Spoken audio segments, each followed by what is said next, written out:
Assalamu alaikum everyone. I hope all of you are doing well. So in this video, I will be discussing about one of the major poem, That Morning by Ted Hughes, its summary and analysis. So let's start. So the poem background is very important. So I will give you a brief overview or the background of That Morning poem. So let's begin. So the poem is taken from the collection of poems River by Ted Hughes, published in 1983. This poem is also called Salmon poem. This poem is a reflection of the experiences of Hughes during his expedition of fishing with his son Nicholas in Alaska in the summer of 1980s.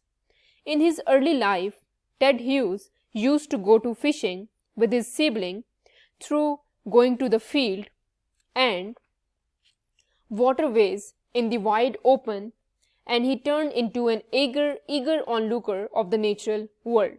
His poem mainly revolves around river, and he gives kinetic description of river, giving strong touch of imagery.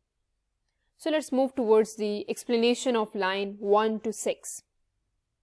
The poem begins with description of setting, which is a river somewhere in Alaska, North America. The speaker is awed by the abundance of wild salmon in the Alaska River, which is in sharp contrast to the smaller population in the British East and Europe.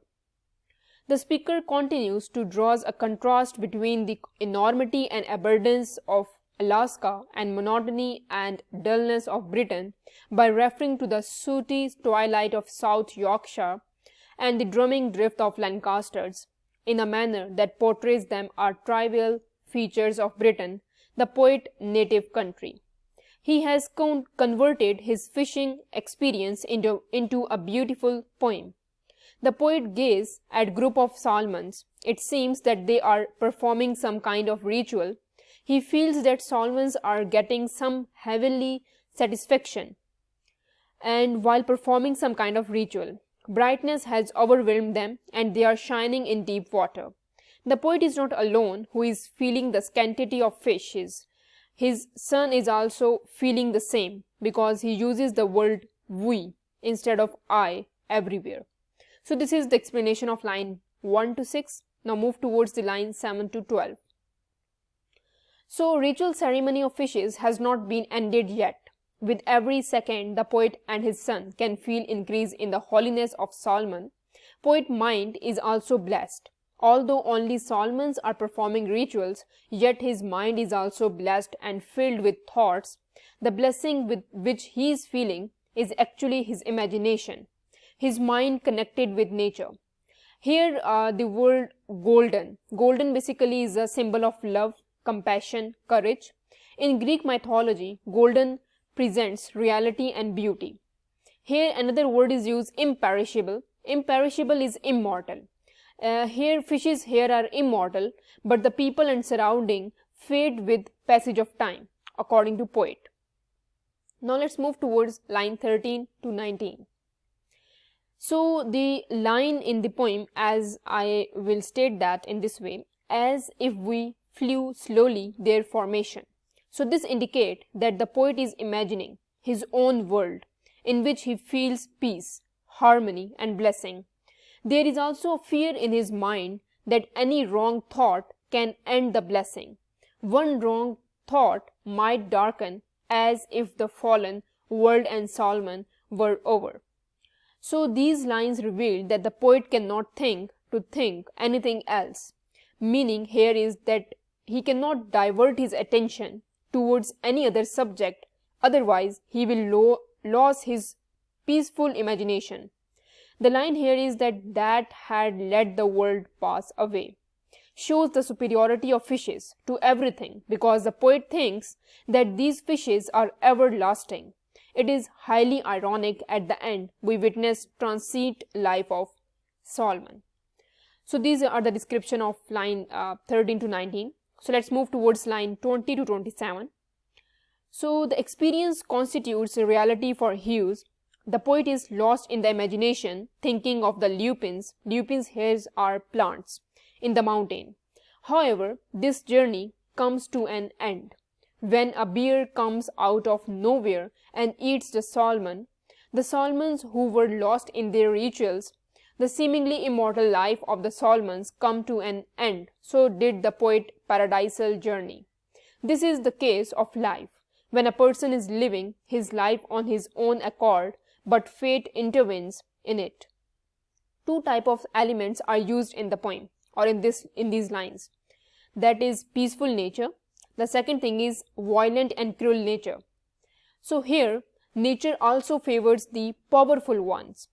Where the stronger ones like bear crumbles down the weaker salmons and sit on the thrones, here the distortion of peace occurs. So this is the description of line 20 to 27. Now let's move towards line 28 to 30. Here in the lines or the ending lines, he used anaphora to acknowledging the true color of nature. Have finally ended our journey, and we have got the knowledge, that is river of light, and we remained undead despite being unknown to the unliked behavior or peaceless surrounding.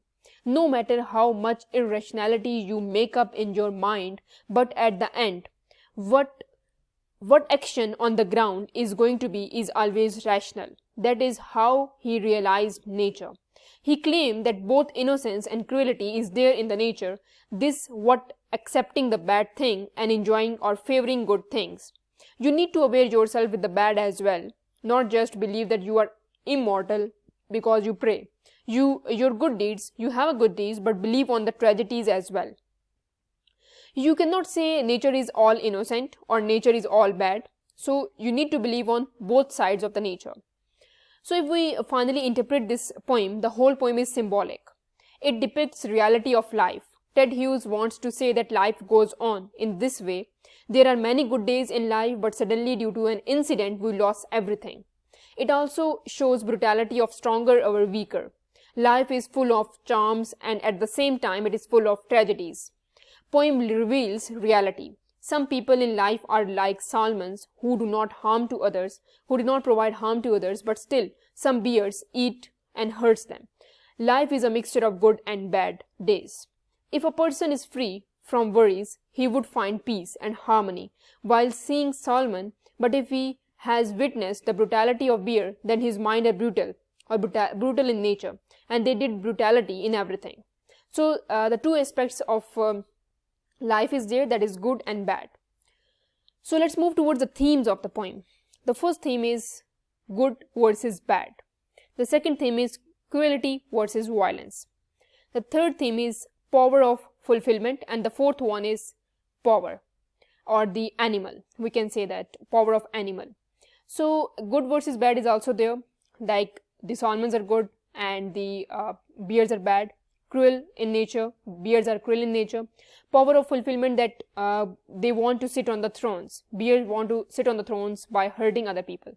And the animal power is there, that one animal is so innocent while the other animal is evil in nature. So that's all from my side. If you have any queries, you can ask me in the comment section. Please like, subscribe and share my channel. Thank you for watching.